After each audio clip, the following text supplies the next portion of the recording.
अस्सलाम वालेकुम viewers, cricket launch में आपको खुशामदीद। तो नाज़रीन, टीम डायरेक्टर मोहम्मद हफीज़ की एक बड़ी लॉजिकल प्रेस कॉन्फ्रेंस हुई आज पीसीबी में, जहां पर उन्होंने दौरा ऑस्ट्रेलिया के हवाले से जो तैयारियों का बताया कि हमारी तैयारियां क्या चल रही हैं।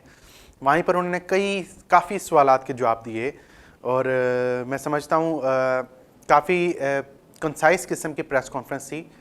उन्होंने बीच में जो एनओसीज ने मेरे खिलाड़ियों को उसका भी तस्करा किया, जो ऑस्ट्रेलिया के लिए कौन से प्लेयर अहम हैं, कौन से प्लेयर अहम हो सकते हैं, उसका भी जिक्र किया। उसके साथ जो है ऑस्ट्रेलिया के जो मुश्किल टूर है उसके लिए मेंटली तौर पे कितने तैयार हैं, उसका भी जिक्र किया। तो बात स्टार्ट करते हैं, पूछते हैं, जानते हैं, आपको बताते हैं कि मोहम्मद हफीज़ के साथ क्या उन्होंने प्रेस कॉन्फ्रेंस में कहा। सबसे पहले तो उन्होंने कहा कि ऑस्ट्रेलिया के टूर के लिए जो है मेंटली तौर पर हम तैयार हैं। सबको पता है मुश्किल टूर होता है, तो वहाँ पर हम लास्ट जो है ना टेस्ट मैच वो 1995 में जीते थे। तो तकरीबन जो है ना वो 30 साल होने वाले हैं। 30 सालों में हम ऑस्ट्रेलिया में कोई टेस्ट मैच नहीं जीते।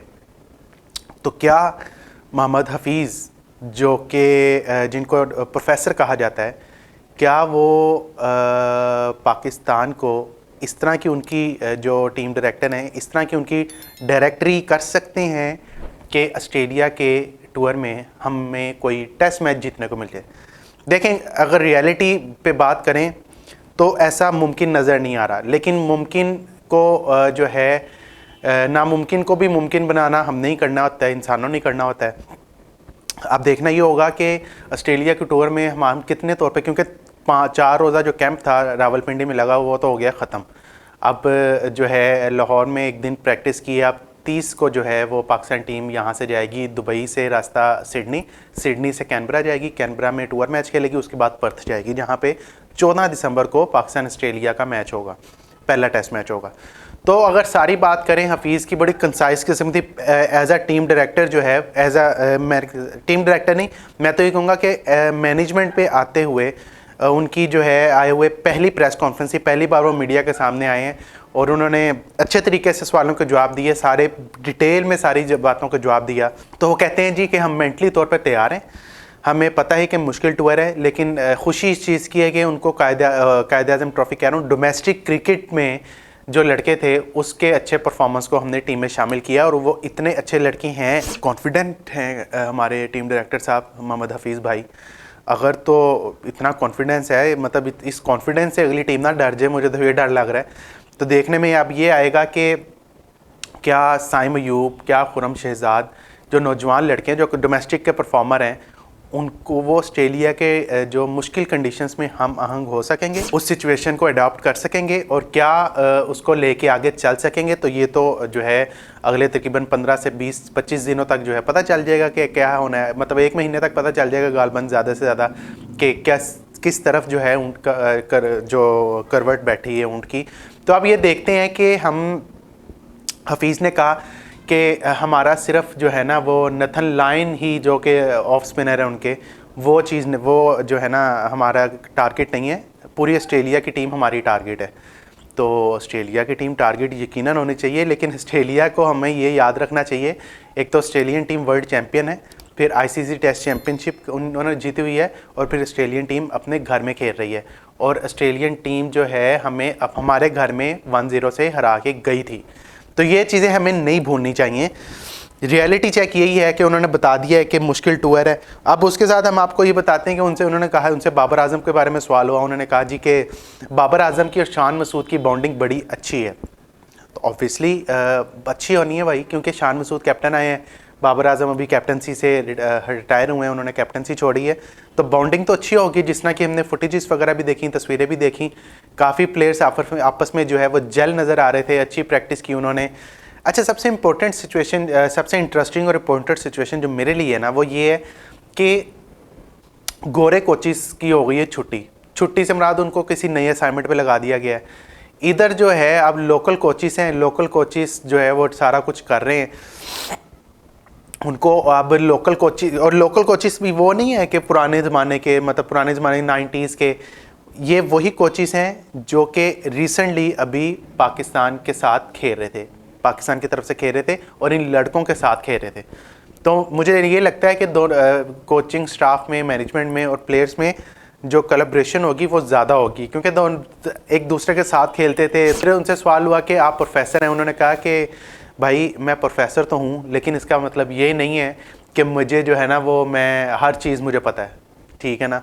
तो उनको उन्होंने सीधा कह दिया मैं जो है वो प्रोफेसर हूँ, प्रोफेसर मुझे कहा जाता है, लेकिन इसका मतलब ये नहीं कि मुझे हर चीज़ ही पता है। एक और इंटरेस्टिंग चीज़ जो उन्होंने बड़ी अच्छी मुझे लगी, लॉजिकल बात लगी, वो ये थी कि उन्होंने कहा कि टीम अगर जीते तो उसका क्रेडिट जाएगा पूरी टीम को, और टीम अगर हारे तो उसका क्रेडिट, उसका डिसक्रेडिट मैं लूँगा, मतलब उसकी सारी जिम्मेदारी मैं लूँगा।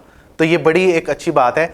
देखें, अब उन्होंने बात तो कर दी है हफीज़ ने, आया अब देखना ये होगा कि मतलब अल्लाह करे हम जीत जाएं ऑस्ट्रेलिया में, लेकिन अगर हम खुदा ना खासा गॉड फॉरबिड अगर हम हार गए, तो फिर जो हफीज़ भाई ने आज कहा है कि मैं ज़िम्मेदारी लेने को तैयार हूँ और ज़िम्मेदारी लूँगा, तो क्या वो उस वक्त ज़िम्मेदारी लेंगे? ये देखने वाला होगा सिचुएशन कि वो ज़िम्मेदारी लेंगे कि नहीं।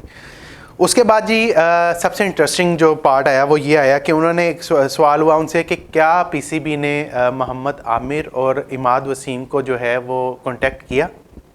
उस पर जो है मोहम्मद हफीज़ ने सीधा सा कहा कि पीसीबी ने नहीं, मैंने अपनी पर्सनल कैपेसिटी में किया था। जब मैं टीम डायरेक्टर बना था, मैंने अपनी पर्सनल कैपेसिटी में जो है मोहम्मद वसीम को भी फ़ोन किया, मोहम्मद आमिर को भी फ़ोन किया। अच्छा, वो डिटेल क्या बताई उन्होंने? डिटेल ये बताई कि कहते हैं कि पहले मैंने इमाद वसीम को फ़ोन किया, इमाद वसीम को कहा कि आप हमारे प्लान का हिस्सा हैं, तो आप जो है वो खेल लें।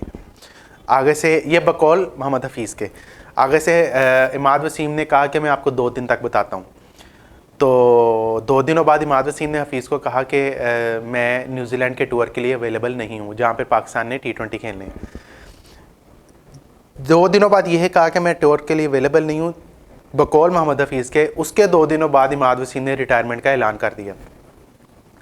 तो हफीज़ ने उस पर बेस्ट ऑफ लक कहा इमाद वसीम को, और कहा कि ठीक है, आपका अपना फ़ैसला है, आपने किया, लेकिन आप हमारे प्लान का हिस्सा थे। लेकिन इमाद वसीम ने माजरत कर दी। उसके बाद जी मोहम्मद आमिर से जो है वो कहते हैं मैंने रब्ता किया। बड़ी इंटरेस्टिंग चीज़ थी, क्योंकि यही मोहम्मद आमिर थे जिसके ख़िलाफ़ जो है वो मोहम्मद हफीज़ कहते थे कि मैं टेंटेड प्लेयर्स के साथ नहीं खेल सकता, लेकिन वो खेले, वो एक मामला लग गया, वो स्टोरी लग गया। आप सबको पता है कि वो स्टोरी क्या है। तो हफीज़ साहब कहते हैं कि मैंने मोहम्मद आमिर को फ़ोन किया और मोहम्मद आमिर को फ़ोन करके कहा कि जो है ना आप क्रिकेट खेलें, रिटायरमेंट वापस लें, डोमेस्टिक में आएँ, डोमेस्टिक में परफॉर्म करें, वहाँ से पाकिस्तानी टीम में आ जाएँ। जिस पर मोहम्मद आमिर ने हफीज़ साहब को कहा, हफीज़ भाई को कहा कि मैं अपनी ज़िंदगी का फ़ैसला कर चुका हूँ, अब मैं उसको बदल नहीं सकता। मैं इंटरनेशनल लीग्स में ख़ुद को ज़्यादा फिट समझता हूँ, तो मैं पाकिस्तान के लिए अवेलेबल नहीं हूँ। तो ये 2 फ़ोन हफीज़ ने जो है पर्दाफाश किया इस कहानी से, क्योंकि पिछले दोनों मीडिया में ये बात चाह रही थी, उस पर हफीज़ से जो है पर्दाफाश किया और उन्होंने बता दिया कि भाई मैंने अपनी पर्सनल कैपेसिटी में उन दोनों को फ़ोन किया था, लेकिन दोनों ने खेलने से माजरत कर ली। उसके बाद ये हुआ हारिस रऊफ़, और जो प्लेयर्स BBL बिग बैश में जाना है NOC के मामले पे, उन्होंने सीधा कह दिया कि भाई सबसे पहले पाकिस्तान। मतलब अगर आपको मैं इसको सियासी लफ्ज़ में कहूँ तो उनका ये कहना था पाकिस्तान खपे। वो ज़रदारी साहब जो कहते हैं पाकिस्तान खपे खपे खपे पाकिस्तान खपे, वो वाला पाकिस्तान खपे। हफीज़ ने कह दिया सबसे पहले पाकिस्तान। जो सेंटर कॉन्टैक्ट में शामिल प्लेयर हैं वो पाकिस्तान की तरफ से पहले खेलेंगे, तीनों फॉर्मेट। वो अलग बात है कि कोई अवेलेबल हो ना हो, लेकिन उनकी पहली प्रायोरिटी पाकिस्तान होनी चाहिए। तो पीसीबी की तरफ से ये स्टांस क्लियर हो चुका है कि हफीज़ कहते हैं कि जी मैं हूँ पाकिस्तान सबसे पहले, लीग्स वाले मामले पे मैं कुछ नहीं कह सकता। जो सेंटर कॉन्ट्रैक्टेड प्लेयर हैं उन पे फ़र्ज़ है कि वो पहले पाकिस्तान की तरफ से खेलें। अगर तो उनकी अवेलेबिलिटी चाहिए तो पाकिस्तान के लिए खेलें, चाहे वो फॉर्मेट जो सा भी हो। अब उनको सेंटर कॉन्टैक्ट में जो खिलाड़ी हैं उनको तनख्वाह भी तो तीनों फॉर्मेट की मिल रही है ना, उनको सिर्फ टेस्ट की या वनडे की या T20 की तो नहीं मिल रही। तो वो अब उन्होंने पीसीबी ने अपना स्टांस जो है वो क्लियर कर दिया है, और क्लियर करके कहा है कि भाई जो हमारे सेंटर कॉन्टैक्ट में प्लेयर हैं वही खेलेंगे। उसके साथ उन्होंने कहा जी एक बात हुई कि ऑफ स्पिनर कोई नहीं है, क्योंकि हफीज़ खुद ऑफ स्पिनर है। उन्होंने कहा जी बदकिस्मती है हमारी कि पाकिस्तान में जो है इस वक्त कोई ऑफ स्पिनर ही नहीं है। तो भाई ऑफ स्पिनर तो ऑब्वियसली कोई नहीं है, हमारे डोमेस्टिक में काम ही नहीं हुआ, हमारे सिस्टम की ख़राबी कह दें या जो भी कह दें, हमारे सिस्टम में काम ही नहीं हुआ। ऑफ स्पिनर ही कोई नहीं, आप हिसाब लगा लेना इस वक्त कैंप में जो आपके स्पिनर हैं उसमें 2 लेग स्पिनर हैं, इब्रार अहमद, शादाब खान और उसके साथ मोहम्मद नवाज़ और उसामा मीर, मतलब सारे एक ही टाइप के बॉलर हैं। मोहम्मद नवाज़ लेफ्ट आर्म ऑफ स्पिनर हैं, बाकी तीनों लेग ब्रेक हैं। तो आपके पास राइट आर्म ऑफ स्पिन नहीं है जिस तरह के मोहम्मद हफीज़ खुद हुआ करते थे। तो अनफॉर्चुनेट है कि हमारे डोमेस्टिक सर्किट में कोई राइट आर्म ऑफ स्पिनर नहीं है। तो सवाल अब यहाँ पे ये पैदा होता है कि मोहम्मद हफीज़ जब तक भी हैं, मतलब फ़र्ज़ करें अगर 2 महीने 3 महीने हैं, 1 साल है, 2.5 साल हैं, जितने भी हैं, क्या वो जब जाएंगे तो जब उनका टेन्योर ख़त्म होगा या जब भी वो जाना चाहें, पीसीबी को छोड़ना चाहें, तो देखना ही होगा क्या वो हमें कोई ऑफ स्पिनर दे के जाएंगे? ये एक बहुत बड़ा सवालिया निशान है। Time will tell this. ये मोहम्मद हफीज़ की आज प्रेस कॉन्फ्रेंस थी जहाँ पे उन्होंने सारा कुछ बताया कि हमारी तैयारी कैसी है, ये कैसी फ्लान टम, मतलब सारा कुछ उन्होंने ऑस्ट्रेलिया के टूर के बारे में बता दिया। काफ़ी खुल के बातें की, डिटेल में बातें की, क्योंकि हफीज़ का तो आपको पता ही है, फिर वो प्रोफेसर साहब हैं, जब प्रोफेसर बोलते हैं तो फिर बड़ा लॉजिकल किस्म का बोलते हैं।